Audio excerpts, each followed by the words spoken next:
Jangan bawa apa-apa. Pokoknya bawa diri saja dan bawa kekuatan yang diberikan oleh Allah. Apa itu kekuatan yang diberikan oleh Allah? Yang dibahasakan oleh Yesus, kamu telah menerimanya dengan cuma-cuma, berikanlah juga dengan cuma-cuma. Apa itu karunia cuma-cuma? Tuhan bersamamu dan bersama Roh. Inilah Injil suci menurut Matius. Dimuliakanlah Tuhan. Sekali peristiwa, Yesus berkata kepada murid-muridnya, pergilah dan beritakanlah, kerajaan surga sudah dekat. Sembuhkanlah orang sakit, bangkitkanlah orang mati, tahirkanlah orang kusta, usirlah setan-setan. Kamu telah memperolehnya dengan cuma-cuma, karena itu berikanlah pula dengan cuma-cuma. Janganlah kamu membawa emas atau perak atau tembaga dalam ikat pinggangmu. Janganlah kamu membawa bekal dalam perjalanan. Janganlah kamu membawa baju dua helai, kasur atau tongkat, sebab para pekerja patut mendapat upahnya. Apabila kamu masuk kota atau desa, carilah di situ seorang yang layak dan tinggallah padanya sampai kamu berangkat. Apabila kamu masuk rumah orang, berilah salam kepada mereka. Jika mereka layak menerimanya, salammu itu turun ke atasnya. Jika tidak, salammu itu kembali kepadamu.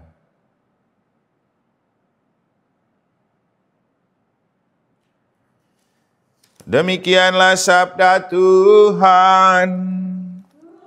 Terpujilah Kristus. Kamu telah menerimanya dengan cuma-cuma, maka berikanlah juga dengan cuma-cuma. Para suster dan umat terkasih, tadi siang waktu makan siang bersama Frater dan Romo Cece, lalu saya ajak, Frater, nanti sore kita misa di Aryo. Dia bilang, ayo Romo, saya nanti misa di sini. Oh, lalu saya ingat, oh iya ya, kita di Mataram sudah mulai membiasakan untuk misa peringatan wajib, pesta dan hari raya di luar hari Minggu itu dibuat sore supaya misanya betul sebagai sebuah perayaan, bukan sekedar melaksanakan misa. Waktu kasih rekoleksi anak-anak komuni pertama bersama orang tua hari Sabtu lalu, saya bilang kepada mereka, kita itu merayakan misa, bukan melaksanakan misa. Makanya di bukunya itu tulis tata perayaan Ekaristi, berarti perayaan. Kita membayangkan kalau kita merayakan ulang tahun, tidak mungkin cuma setengah jam. Lama, namanya perayaan. Nah, seringkali kita terkecoh dengan perhitungan waktu dalam perayaan Ekaristi. Makanya kalau misa pagi kan orang target cuma setengah jam. Padahal kita merayakan, masa kita merayakan sesuatu cuma setengah jam? Bukan ini bukan perayaan biasa lagi, perayaan surga itu kita nikmati di dunia. Karena kita kan mencicipi roti yang turun dari surga dalam misa. Maka sangatlah tidak bagus kalau misalnya kita misa dan target waktunya setengah jam. Tapi kalau pagi memang harus setengah jam ya, karena orang mau kerja. Nah, bahayanya begini, lalu kita melaksanakan misa sebagai rutinitas, bukan sebagai sebuah perayaan.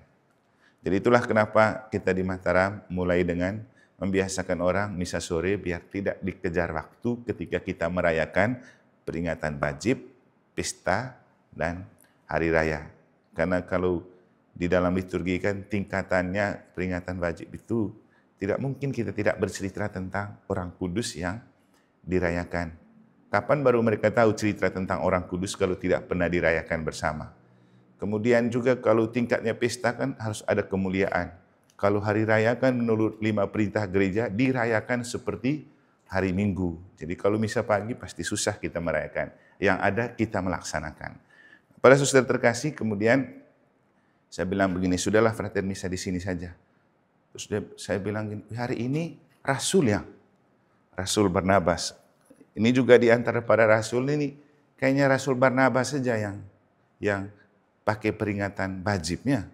Rasul-rasul lain itu pesta minimal. Kenapa hanya Barnabas yang peringatan wajib? Kan levelnya agak ini.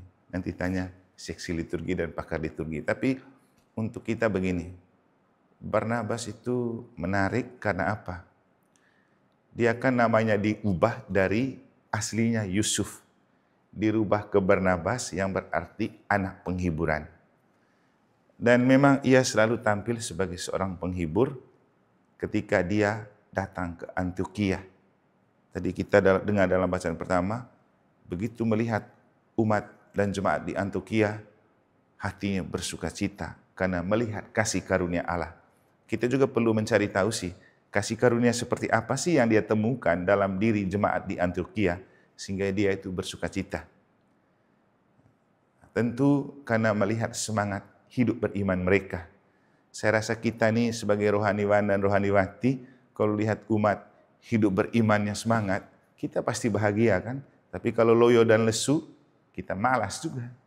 Kita tidak semangat, susah bahagia. Jadi standar kebahagiaan kita itu pada ketika hidup rohani umat itu makin menyala gitu. Jadi menyala kakak.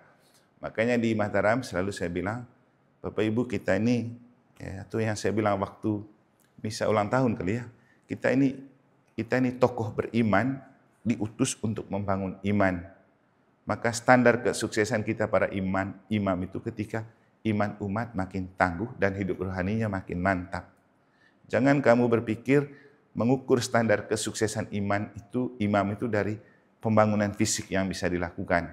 Sebenarnya pembangunan fisik itu efek, karena ketika kita mendahulukan kerajaan Allah dan kebenaran, maka semua yang lain akan ditambahkan kepada kita. Karena mengacu pada Injil yang telah kita dengar, juga Tuhan itu membekali kita bukan dengan karunia-karunia jasmani, bukan dengan karunia-karunia duniawi dan material.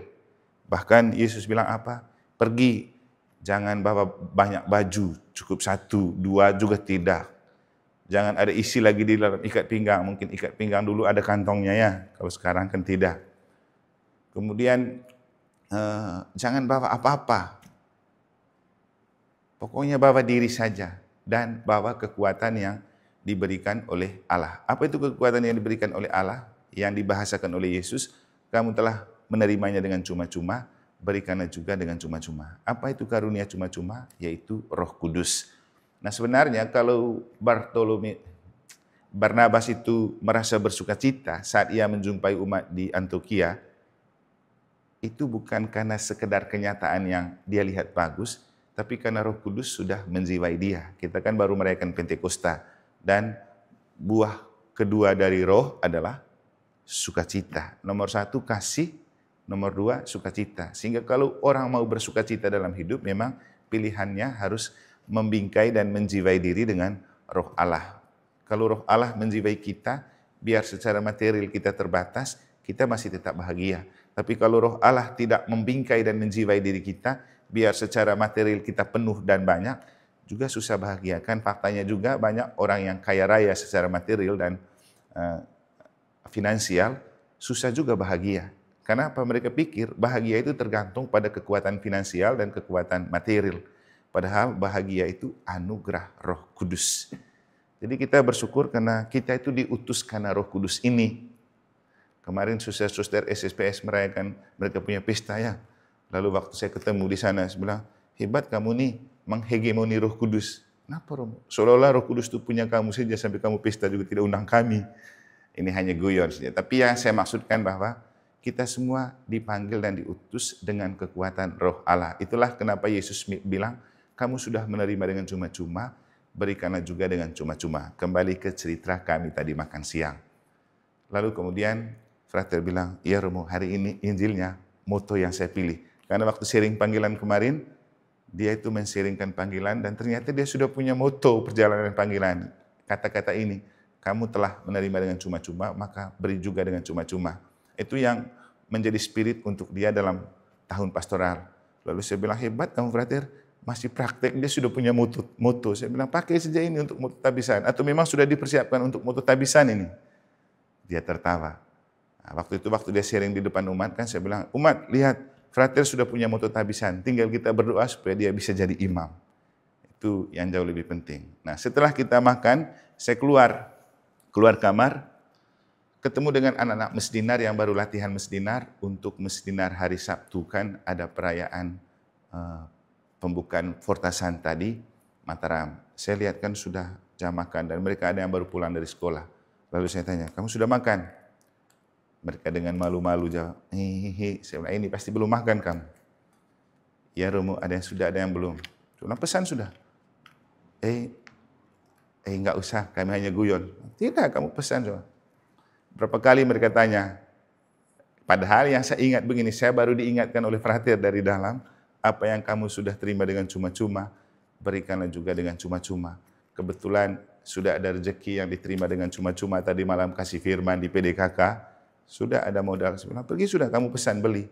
Lalu kemudian mereka pesan dan nanti saya yang bayar kalau sudah datang. Ada kebahagiaan tersendiri karena apa? Hidup kita itu dituntun oleh sabda Allah. Jadi kalau sabda Allah itu pedoman dan pelita hidup, itu maksudnya begitu. Sering saya bilang kepada umat di Mataram, setiap pengalaman harian kita itu sebenarnya terinspirasi dan tercatat dalam kitab suci. Cuman karena kita tidak baca kitab suci, tidak memaknai, kita rasa bahwa hidup itu berjalan biasa-biasa saja. Ternyata semua itu sudah ditenun dengan baik oleh Allah, dan Allah mau melukiskan bahwa sabda itu memang hidup dalam kehidupan dan pengalaman kita sehari-hari.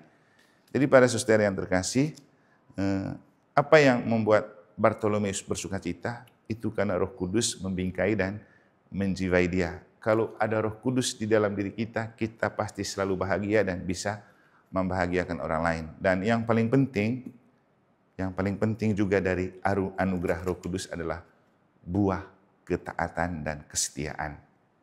Kita susah setia, kita susah taat. Kenapa?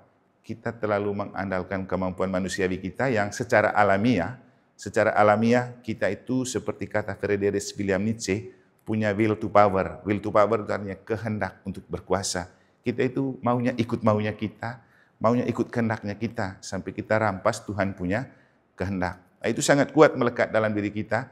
Itulah kenapa kita cenderung hidup sesuai dengan maunya kita, sesuai dengan kehendaknya kita, tidak membiarkan maunya Tuhan. Padahal kalau ikut maunya Tuhan, Tuhan itu sudah merancang hidup kita untuk selalu indah dan baik pada waktunya. Jadi kita juga susah taat dan setia kalau kita tidak membiarkan Roh Kudus bekerja di dalam diri kita. Makanya setelah Barnabas mengalami kehadiran Roh di dalam dirinya, dia bersukacita menemui orang-orang di Antioquia, dan kemudian dia menyampaikan nasihat apa tadi ya saudara? Dia bilang apa? Hendaklah kamu setia dalam iman kepada Allah. Karena orang yang setia dalam iman kepada Allah pasti selalu diberkati Tuhan dan diberikan kebahagiaan hidup. Untuk kita, semoga kita tetap setia dengan panggilan dan perutusan kita, karena kita telah menerima anugerah ini dengan cuma-cuma, untuk kita bagikan juga dengan cuma-cuma. Tentu ketika Yesus bicara, setiap pekerja patut mendapat upah, walaupun saat diutus kita tidak membawa apa-apa, itu bukan hoax, bukan berita palsu, bukan juga omon-omon. Itu nyata. Faktanya bahwa dimanapun kita bertugas, juga kita tidak kelaparan, tidak kekurangan, selalu terasa cukup. Apalagi kalau kenapa saya datang semangat misa di sini, walaupun cuma kita berberapa, karena setelah misa makannya enak. Sesuatu yang tidak terus-terus didapat ketika di pastoran. Ini berlimpah. Misanya sedikit, makannya banyak. Jadi kita bersyukur untuk rahmat panggilan kita. Semoga Rasul Barnabas selalu mendoakan kita sehingga dimanapun kita berada, diutus, di panggilan diutus, Roh Kudus selalu membingkai dan menjiwai kita sehingga kita tetap menemukan sukacita dalam hidup dan menjadi tanda sukacita bagi sesama yang kita jumpai dan kita layani. Semoga Tuhan memberkati.